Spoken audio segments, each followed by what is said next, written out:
জয় শ্রীকৃষ্ণ। রাধে রাধে। আশা করি আপনারা প্রত্যেকেই খুব ভালো আছেন, সুস্থ আছেন।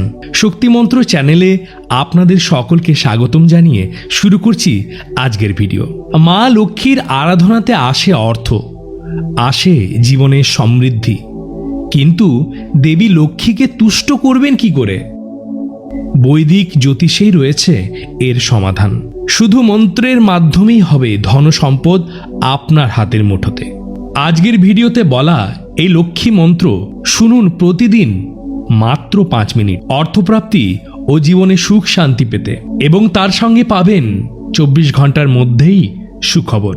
এমনটাই বিশ্বাস বহু ভক্তের। সৎ মন নিয়ে শুনুন এই পবিত্র মন্ত্রটি। প্রত্যেক দিন, বছরের প্রত্যেকটি দিন, প্রত্যেকটি সময় এই মন্ত্রের আরাধনা করা দরকার। আর দেখুন কিভাবে জীবনে আসতে শুরু করে অর্থ, শান্তি, সফলতা। কোটিপতি হওয়ার পথ সুগম হবে, তার সঙ্গে বাড়িতে সুখ শান্তি বজায় থাকবে। তার জন্য প্রত্যেক দিন নিয়ম করে আপনার বাড়ির ঠাকুর ঘর, রান্নাঘর পরিষ্কার পরিচ্ছন্ন রাখবেন, কোনো নোংরা আবর্জনা না থাকে। ফলে লক্ষ্মী দেবী খুশি হবেন এবং সেই সকল ভক্তের বাড়িতে অচলা হয়ে নিবাস করবেন। এবং প্রত্যেক বৃহস্পতিবার মা লক্ষ্মীর সামনে ঘিয়ের প্রদীপ প্রজ্বলিত করবেন এবং করজোরে মা লক্ষ্মীকে আপনার ইচ্ছা আকাঙ্ক্ষার কথা জানাবেন এবং বলবেন, এসো মা লক্ষ্মী, বসো ঘরে, আমারই ঘরে থেকো আলো করে। এইবার আমরা সকল সনাতনী এবং হিন্দু ভাই বোনেরা একত্রে দেবী মা লক্ষ্মীর মন্ত্রের আরাধনায় মগ্ন হই। এবং আজকের ভিডিওটি ভালো লাগলে অবশ্যই চ্যানেলটিকে লাইক শেয়ার করে দেবেন। যারা যারা নতুন অবশ্যই সাবস্ক্রাইব করে রাখবেন এমন আধ্যাত্মিক ভিডিও পেতে, এবং কমেন্ট বক্সে অবশ্যই লিখে যাবেন, জয় মা লক্ষ্মী দেবী জয়।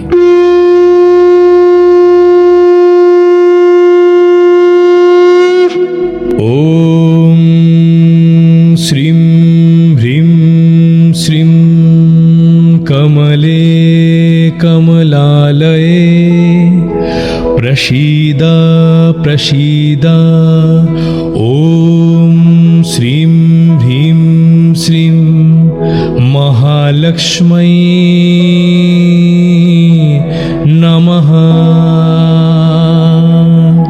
ওম শ্রীম হ্রিম শ্রীম কমলে কমলালয়ে প্রসীদ প্রসীদ।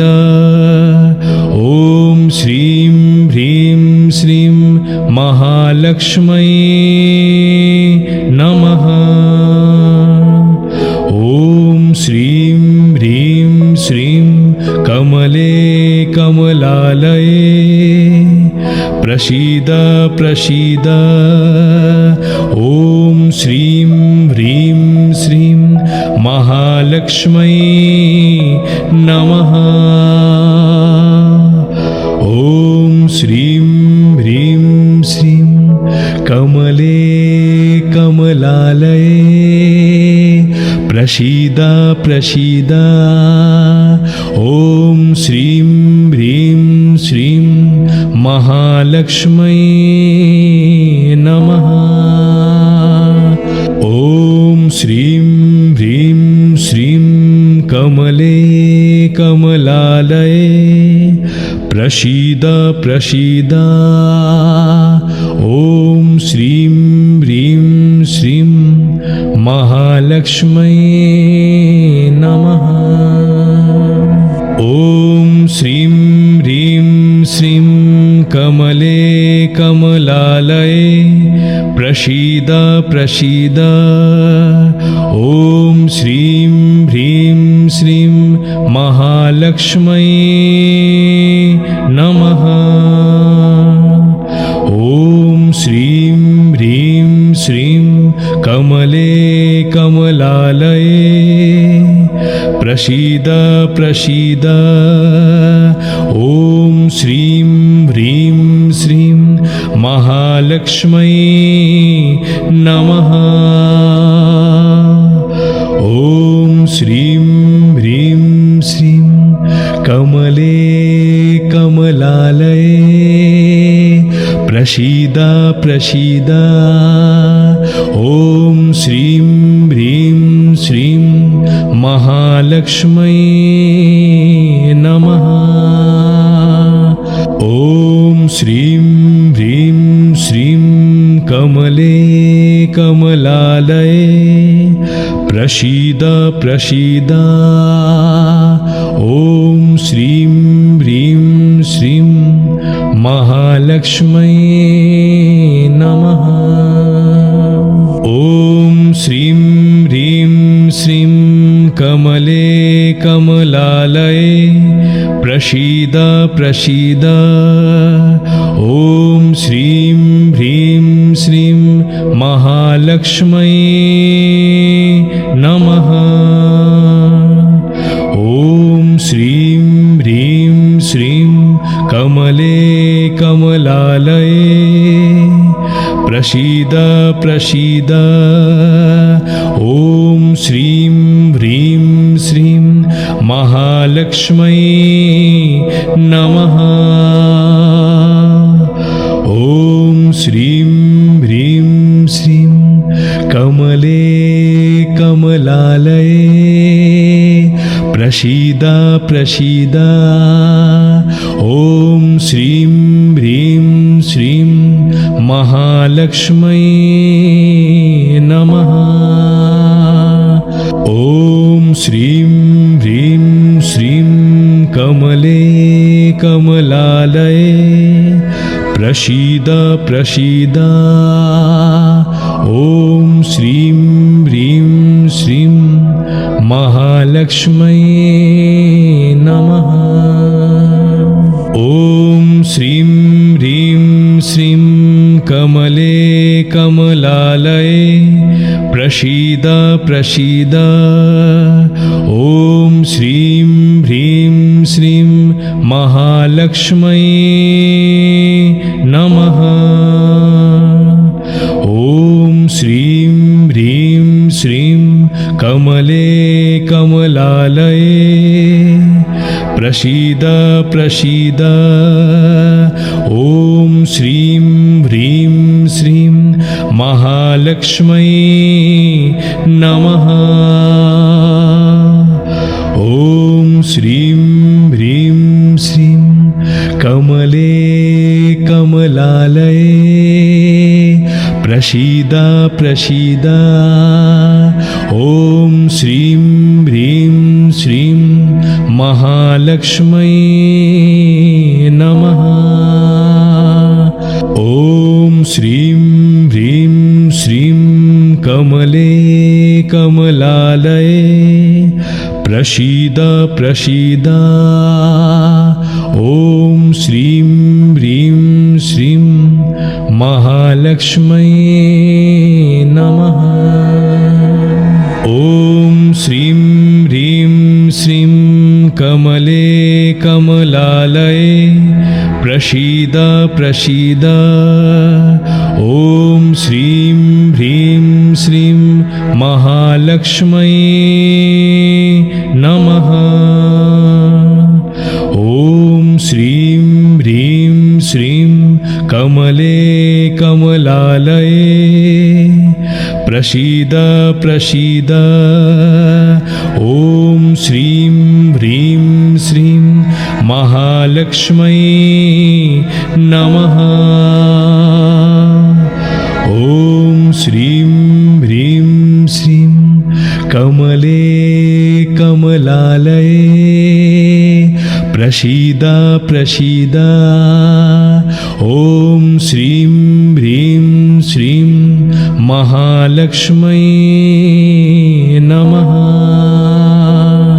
ॐ श्रीं ह्रीं श्रीं कमले कमलालये प्रसीद प्रसीद ॐ श्रीं ह्रीं श्रीं महालक्ष्म्यै नमः। ॐ श्रीं ह्रीं श्रीं कमले कमलालये प्रसीद प्रसीद ॐ श्रीं ह्रीं श्रीं महालक्ष्म्यै नमः। ॐ श्रीं ह्रीं श्रीं कमले कमलालये प्रसीद प्रसीद ॐ श्रीं ह्रीं श्रीं महालक्ष्म्यै नमः। ॐ श्रीं ह्रीं श्रीं कमले कमलालये प्रसीद प्रसीद। ॐ श्रीं ह्रीं श्रीं महालक्ष्म्यै नमः। ॐ श्रीं ह्रीं श्रीं कमले कमलालये प्रसीद प्रसीद। ॐ श्रीं ह्रीं श्रीं महालक्ष्म्यै नमः। ॐ श्रीं ह्रीं श्रीं कमले कमलालये प्रसीद प्रसीद। ॐ श्रीं ह्रीं श्रीं महालक्ष्म्यै नमः। ॐ श्रीं ह्रीं श्रीं कमले कमलालये प्रसीद प्रसीद। ॐ श्रीं ह्रीं श्रीं महालक्ष्म्यै नमः। ॐ श्रीं ह्रीं श्रीं कमले कमलालये प्रसीद प्रसीद। ॐ श्रीं ह्रीं श्रीं महालक्ष्म्यै नमः। ॐ श्रीं ह्रीं श्रीं कमले कमलालये प्रसीद प्रसीद।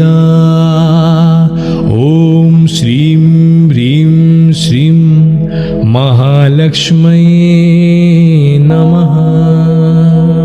ॐ श्रीं ह्रीं श्रीं कमले कमलालये प्रसीद प्रसीद। ॐ श्रीं ह्रीं श्रीं महालक्ष्म्यै नमः। ॐ श्रीं ह्रीं श्रीं कमले कमलालये प्रसीद प्रसीद। ॐ श्रीं ह्रीं श्रीं महालक्ष्म्यै नमः। ॐ श्रीं ह्रीं श्रीं कमले कमलालये प्रसीद प्रसीद। ॐ श्रीं ह्रीं श्रीं महालक्ष्म्यै नमः। ॐ श्रीं ह्रीं श्रीं कमले कमलालये प्रसीद प्रसीद। ॐ श्रीं ह्रीं श्रीं महालक्ष्म्यै नमः। ॐ श्रीं ह्रीं श्रीं कमले कमलालये प्रसीद प्रसीद। ॐ श्रीं ह्रीं श्रीं महालक्ष्म्यै नमः। ॐ श्रीं ह्रीं श्रीं कमले कमलालये प्रसीद प्रसीद। ॐ श्रीं ह्रीं श्रीं महालक्ष्म्यै नमः। ॐ श्रीं ह्रीं श्रीं कमले कमलालये प्रसीद प्रसीद। ॐ श्रीं ह्रीं श्रीं महालक्ष्म्यै नमः। ॐ श्रीं ह्रीं श्रीं कमले कमलालये प्रसीद प्रसीद। ॐ श्रीं ह्रीं श्रीं महालक्ष्म्यै नमः। श्रीं कमले कमलालये प्रसीद प्रसीद। ॐ श्रीं ह्रीं श्रीं महालक्ष्म्यै नमः। ॐ श्रीं ह्रीं श्रीं कमले कमलालये प्रसीद प्रसीद। ॐ श्रीं ह्रीं श्रीं महालक्ष्म्यै नमः। ॐ श्रीं ह्रीं श्रीं कमले कमलालये प्रसीद प्रसीद। ॐ श्रीं ह्रीं श्रीं महालक्ष्म्यै नमः। ॐ श्रीं ह्रीं श्रीं कमले कमलालये प्रसीद प्रसीद। ॐ श्रीं ह्रीं श्रीं महालक्ष्म्यै नमः। ॐ श्रीं ह्रीं श्रीं कमले कमलालये प्रसीद प्रसीद। ॐ श्रीं ह्रीं श्रीं महालक्ष्म्यै नमः। ॐ श्रीं ह्रीं श्रीं कमले कमलालये प्रसीद प्रसीद। ॐ श्रीं ह्रीं श्रीं महालक्ष्म्यै नमः। ॐ श्रीं ह्रीं श्रीं कमले कमलालये प्रसीद प्रसीद। ॐ श्रीं ह्रीं श्रीं महालक्ष्म्यै नमः। ॐ श्रीं ह्रीं श्रीं कमले कमलालये प्रसीद प्रसीद। ॐ श्रीं ह्रीं श्रीं महालक्ष्म्यै नमः। ॐ श्रीं ह्रीं श्रीं कमले कमलालये प्रसीद प्रसीद। ॐ श्रीं ह्रीं श्रीं महालक्ष्म्यै नमः। ॐ श्रीं ह्रीं श्रीं कमले कमलालये प्रसीद प्रसीद। ॐ श्रीं ह्रीं श्रीं महालक्ष्म्यै नमः। ॐ श्रीं ह्रीं श्रीं कमले कमलालये प्रसीद प्रसीद। ॐ श्रीं ह्रीं श्रीं महालक्ष्म्यै नमः। ॐ श्रीं ह्रीं श्रीं कमले कमलालये प्रसीद प्रसीद।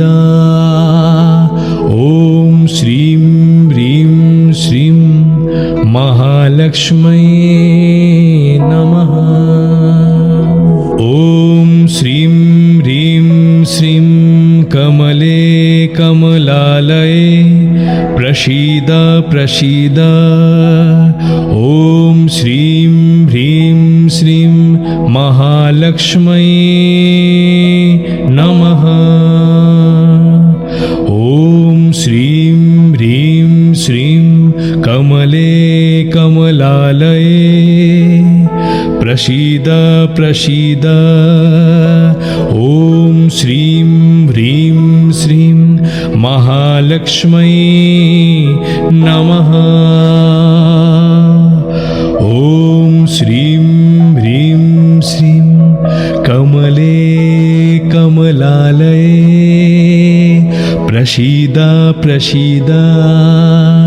ॐ श्रीं ह्रीं श्रीं महालक्ष्म्यै नमः।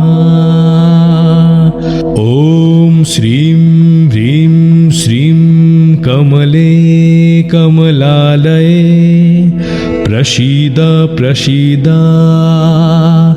ॐ श्रीं ह्रीं श्रीं महालक्ष्म्यै नमः।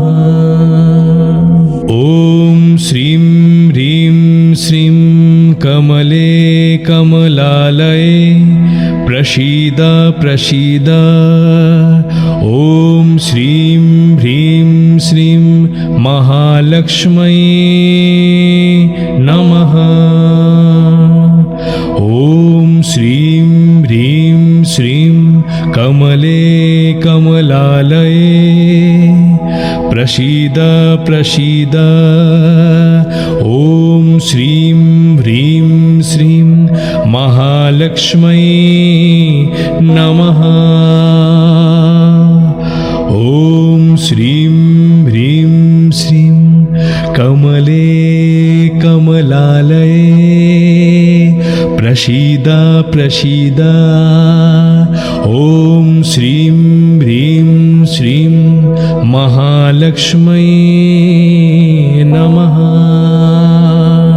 ॐ श्रीं ह्रीं श्रीं कमले कमलालये प्रसीद प्रसीद।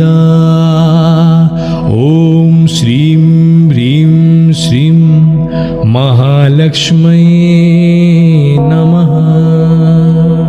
ॐ श्रीं ह्रीं श्रीं कमले कमलालये प्रसीद प्रसीद। ॐ श्रीं ह्रीं श्रीं महालक्ष्म्यै नमः।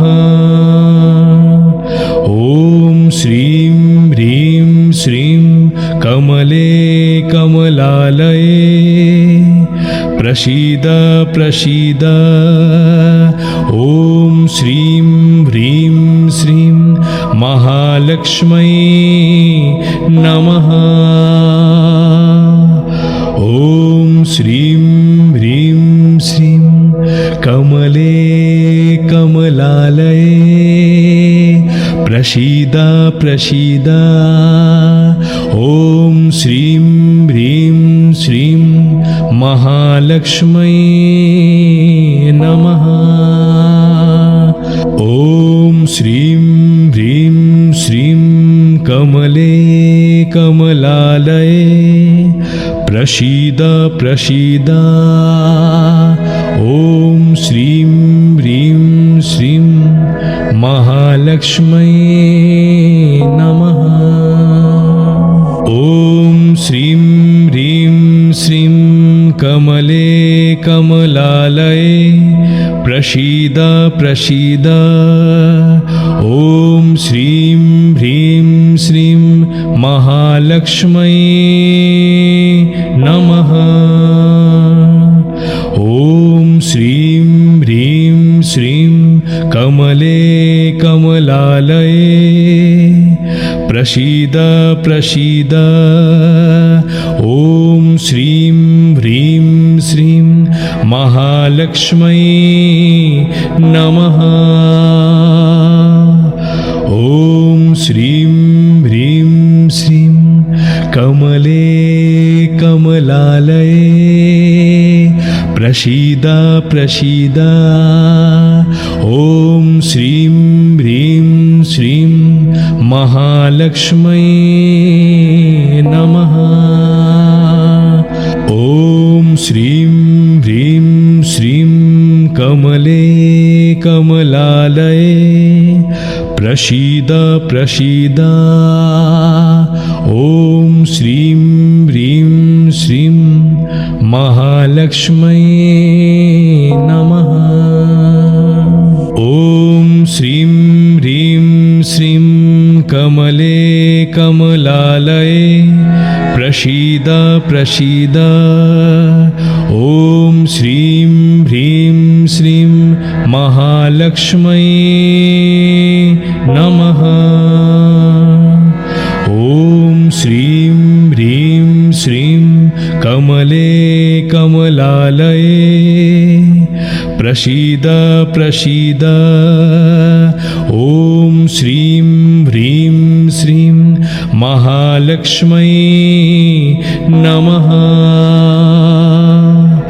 ॐ श्रीं ह्रीं श्रीं कमले कमलालये प्रसीद प्रसीद। ॐ श्रीं ह्रीं श्रीं महालक्ष्म्यै नमः। ॐ श्रीं ह्रीं श्रीं कमले कमलालये प्रसीद प्रसीद। ॐ श्रीं ह्रीं श्रीं महालक्ष्म्यै नमः। ॐ श्रीं ह्रीं श्रीं कमले कमलालये प्रसीद प्रसीद। ॐ श्रीं ह्रीं श्रीं महालक्ष्म्यै नमः। ॐ श्रीं ह्रीं श्रीं कमले कमलालये प्रसीद प्रसीद। ॐ श्रीं ह्रीं श्रीं महालक्ष्म्यै नमः।